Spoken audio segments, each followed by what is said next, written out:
2024 సార్వత్రిక ఎన్నికలకు సిద్ధం అంటూ రాష్ట్ర ప్రభుత్వం సంసిద్ధమవుతున్న ఈ తరుణంలో అటువైపు టీడీపీ జనసేన పొత్తులు, మరోవైపు కాంగ్రెస్ పార్టీ శర్మిల అనే బాణాన్ని కూడా ఈరోజు ఎన్నికల అస్త్రంగా ప్రవేశపెట్టి ఈ నేపథ్యంలో రాబోయే 2024 ఎన్నికల్లో ఉత్తరాంధ్రలో కాంగ్రెస్ సుమారు 34 స్థానాలు సాధించిన ఈ నెలలో వైజాగ్లో ఒక పెద్ద సభను ఏర్పాటు చేసిన ముఖ్యమంత్రి సంసిద్ధం అవుతున్నారు. అందులో భాగంగానే శ్రీకాకుళం జిల్లా విచ్చేసిన విజయనగరం ఎంపీ బెల్లం చంద్రశేఖర్ మనతో ఉన్నారు. చూస్తే కనుక ఈరోజు రాజకీయాలన్నీ కూడా రసవత్తంగా సాగుతున్నాయి. ఎట్టి పరిస్థితుల్లో వైసీపీని గద్దె దించేందుకు టీడీపీ జనసేన పొత్తుల వ్యవహారం ప్రకటించింది. మరోవైపు షర్మిలాను కూడా ఈరోజు కాంగ్రెస్ పార్టీ పీసీసీ పదవి ఇచ్చి ఈరోజు ఆంధ్రప్రదేశ్ ఈ విధంగా ఉండబోతున్నాయి. రేపు ముఖ్యమంత్రి చాలా పెద్ద ఎత్తున వైజాగ్లో సభ పెట్టేందుకు సిద్ధం అవుతున్నారు. ఈ వ్యూహాలన్నీ కూడాను ఆయనపై ఈ మూకుమ్మడి దాడిని ఎదుర్కొనేందుకు ఏ విధంగా రాష్ట్ర ప్రభుత్వం సంసిద్ధం? వైఎస్ఆర్ కాంగ్రెస్ పార్టీ అధ్యక్షులు జగన్మోహన్ రెడ్డి గారు ముందు నుంచి కూడా చెప్తున్నా ఉన్నారు, ఎన్నికలు మేము సింగిల్గానే వెళ్తాం, సింగిల్గానే 170 స్థానాలకి 175 పోటీ చేస్తాం, 25 ఎంపీలకి 25 ఎంపీలకి పోటీ చేస్తాం, ఇవన్నీ కూడా మేము గెలుచుకుంటామని జగన్మోహన్ రెడ్డి గారు ముందు నుంచి మీకు ఖరాఖండిగానే చెప్తూనే ఉన్నారు. ఇవాళ ఎన్ని పార్టీలు కలిసి వచ్చినా, అది జనసేన వచ్చినా, లేదు తెలుగుదేశం వచ్చినా, కాంగ్రెస్ పార్టీ వచ్చినా, లేదు బీజేపీ వచ్చినా కూడా మాకు ఎట్టి పరిస్థితుల్లో మాకు ఎంతమంది స్టార్ క్యాంపెయినర్లు వాళ్ళ పార్టీల కోసం వాళ్ళు క్యాన్వాస్ చేసుకున్నా మాకు ప్రజలు భగవంతుడు ఉన్నారు. ప్రజలకి మేలు చేశాం కనుక మేలు చేసిన వాళ్ళందరూ మాకు వాళ్ళే స్టార్ క్యాంపెయినర్లు అని చెప్పేసి జగన్మోహన్ రెడ్డి గారు ఒకటే నినాదం. అవతల శర్మిల వచ్చినా అది మొన్నటి వరకు కుటుంబం. ఇవాళ దేశంలో ముఖ్యంగా చంద్రబాబు నాయుడు గారు ఎంతవరకు విడదీసి పరిపాలన చేయాలనేది ఆయన ఎలాగైనా అధికారంలోకి రావాలనే ఆలోచనతోనే కుయుక్తులు పన్నుతున్నారు తప్పించి, గతంలో కూడా మీకు జగన్మోహన్ రెడ్డి గారిని మీద వాళ్ళ పిన్నతండ్రిని మంత్రిగా ఉన్న అతన్ని వివేకానంద రెడ్డిని పోటీకి నిలబెట్టడం కూడా జరిగింది. అలాగే ఇవాళ వైఎస్ఆర్ పార్టీ తరఫున కాంగ్రెస్ పార్టీ శర్మిలాని తీసుకుని శర్మిలాని కూడా పోటీకి పంపించే కార్యక్రమం ఇది చంద్రబాబు నాయుడు తాలూకా పాత్ర, కుతంత్రం కూడా ఆయనదే. ఇదంతా నడిపిస్తుంది తప్పించి ఎంతమంది అయినా మాకు సింగిల్గానే వస్తాం, మేము 175కి 175 గెలుచుకుంటాం, 20 స్థానాలకి 25 స్థానాలు గెలుచుకుంటాం.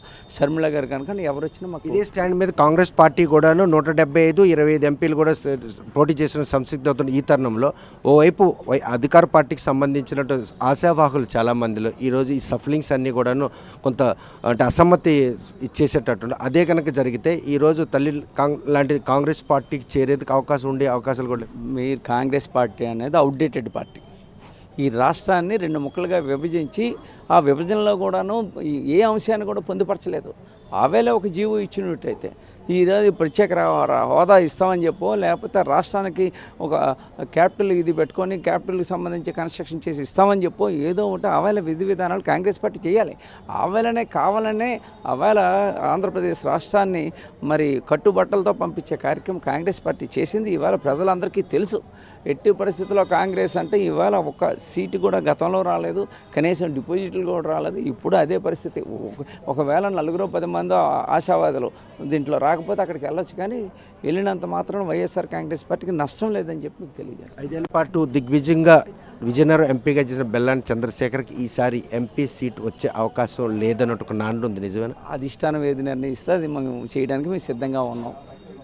అంత డెడికేట్గా పనిచేసిన 5 ఏళ్ళు సుదీర్ఘంగా ప్రజల్లో ఉన్నటువంటి ఒక ఎంపీకి నెక్స్ట్ అంటే స్థాన చలనం ఉంటుందా, లేకపోతే ఆ జిల్లాలో పోటీ చేసే అవకాశం ఉందా? మా నాయకుడి ఆలోచన ఎవరు ఎక్కడైతే బాగుంటుంది అనేది నాయకుడికి ఒక విజన్తో వెళ్తున్నారు.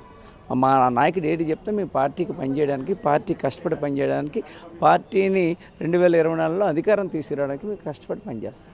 విశాఖపట్నాన్ని ప్రపంచానికి చాటేందుకు రేపు ముఖ్యమంత్రి పెద్ద ఎత్తున ఒక నేతలతో ఏ విధంగా ఉండబోతుంది ఆ సమావేశం? డెఫినెట్గా ఇవాళ ఈ రాష్ట్రాన్ని 5 విడతలుగా భావించి మొట్టమొదటిగా రాష్ట్రానికి సమరశంకారం పూరిస్తున్నారు ఉత్తరాంధ్ర నుంచి. ఈ ఉత్తరాంధ్ర నుంచి సమరశంకారం పూరిస్తే తప్పకుండా మంచి విజయం వస్తుందనే ఉద్దేశంతోనే పెద్దలు జగన్మోహన్ రెడ్డి గారు ఇవాళ ఉత్తరాంధ్రకు సంబంధించిన శంకారం పూరించిపోతున్నారు. దానికి విధి విధానాలన్నీ కూడా పెద్దలు వైవి సుబ్బారెడ్డి గారు, బొత్స సత్యనారాయణ గారు, ఏ జిల్లాకు సంబంధించిన మంత్రులు, ఆ జిల్లాకు సంబంధించిన ఇన్ఛార్జీలు, ఎమ్మెల్యేలు, ఎంపీలతో కూడా కూర్చొని డిస్కషన్ చేయడం. ఇవాళ ఏదైతే వైఎస్ఆర్ కాంగ్రెస్ పార్టీకి కేడర్ ఉందో ఆ కేడర్ అందరితో లేదు, ఎన్నికల్లోని పోటీ చేసిన గెలిచిన వాళ్ళు కానీ ఓటమి చెందిన వాళ్ళు కానీ వాళ్ళందరితో కలిసి ఈ విధి విధానాలు ఎలాగ మన పార్టీని ముందుకు తీసుకెళ్ళాలి, ఎలాగ మనం రేపు జరగబోయే ఎన్నికల్లోని ఈ కుతంత్రాలన్నింటినీ కూడా ఎదుర్కోవడం ఎలాగనే దాని మీద విధి విధానాలు చెప్తారు కనుక డెఫినెట్గా 2 లక్షల చిల్డ్రన్ రేపు బహిరంగ సభకు రావడానికి సిద్ధంగా ఉన్నారు. ఇది ఎన్నికల సభగా మనం భావించుకోవచ్చు. శంకారం శంకరం ఇది సిద్ధం, ఎన్నికలకి సిద్ధం అనేది సిద్ధం అనే పెట్టాం కార్యక్రమం. సిద్ధం, ఎన్నికలకి సిద్ధం, జగన్మోహన్ రెడ్డి గారిని ముఖ్యమంత్రి చేయడానికి సిద్ధం అనే కార్యక్రమం కనుక ఇది ఎన్నికల సమరశంకరం భావిస్తాం. పిసిసి అధ్యక్ష హోదాలో వచ్చిన శర్మిల ఈరోజు ముఖ్యమంత్రిని ఏకవచనం పెట్టి మాట్లాడే తీరు మీకు ఎలా ఆమె నిన్నటి వరకు మా అన్న చెల్లెలు కనుక ఆమె గౌరవం ఇచ్చాం. వాళ్ళ ఒక పార్టీ మారితే మా పార్టీ అధ్యక్షులకి ఏమనంటే బట్ మేము కూడా అదే విధంగా స్పందించడం కూడా జరుగుద్దని చెప్పి శర్మిలాకి తెలియజేస్తాం. అంటే వాళ్ళిద్దరు అన్నదమ్ముడు అక్క చెల్లెళ్ళు వారి మధ్యన మీ బోటోళ్ళు ఎవరైనా కనుక పొరపాటున ఏదైనా మాట్లాడితే పార్టీ సిద్ధాంతాలు మా పార్టీ అధ్యక్షులు ఏది ఆదేశిస్తే మేము అదే మాట్లాడతాం, అదే చేస్తాం. 2024కి మాత్రం సమరశంకరం నినాదంతో విశాఖపట్నంలో ఒక భారీ బహిరంగ సభ ఏర్పాటు చేసి ఇది ఎన్నికల సభగానే పరిగణలోకి తీసుకుంటారు.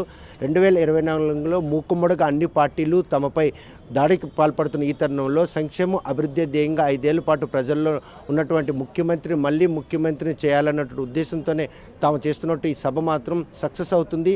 ఎన్నికల ముందే ప్రతిపక్షాలందరికీ కూడా కళ్ళు మిరుమిట్లు కొలిపే ఈ సమావేశం మాత్రం రాబోయే ఎన్నికలు ఇది ఒక విజయ శంకారావంగా సభగా కూడా ఉండబోతుందని బెల్లాని చంద్రశేఖర్ స్పష్టం చేస్తున్నాడు. వీడియో జర్నలిస్ట్ రామకృష్ణతో సత్యం, RTV శ్రీకాకుళం. మరిన్ని వీడియోస్ కోసం ఛానల్ ని సబ్స్క్రైబ్ చేయండి, లేటెస్ట్ అప్డేట్స్ కోసం వాట్సాప్ ఛానల్ ని ఫాలో చేయండి అండ్ లింక్ డిస్క్రిప్షన్ లో ఉంది.